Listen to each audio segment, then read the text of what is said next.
এখন আমরা দেখব পর্যায় সারণী বা পিরিয়ডিক টেবিল। এর জন্য আমি একটা পর্যায় সারণী ওপেন করে নিতেছি। এই যে একটা বাংলা পর্যায় সারণী। পর্যায় সারণীতে 18টি গ্রুপ থাকে, উপরের দিকে আমরা দেখতেছি 1 থেকে 18, আর পর্যায় থাকে 60টি। এই যে 1 থেকে 60টি আমরা দেখতেছি।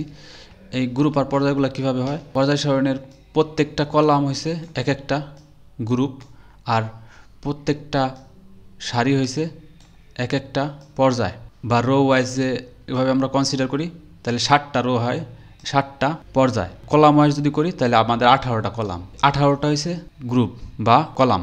আর 6 আর 7 নাম্বারে একটু ব্যতিক্রম দেখতেছি, যে 56 থেকে 72-এর ভিতরে যে মৌলগুলো আছে বা পরমাণুগুলো আছে এটা নিচের দিকে আর লেখা হয়েছে গ্রুপ 6-এর মৌল। 57 থেকে 71।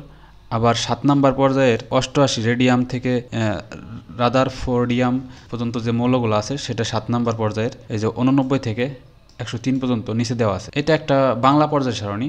যেমন আমি যদি এখানে হাইড্রোজেনের উপর ক্লিক করি, হাইড্রোজেন সম্পর্কে ডিটেলস আমি এখানে পাইতেছি। এই ওয়েবসাইটের লিঙ্কটা আমি দিয়ে দিব পর্যায় সারণীটা আরও ভালো করে বোঝার জন্য।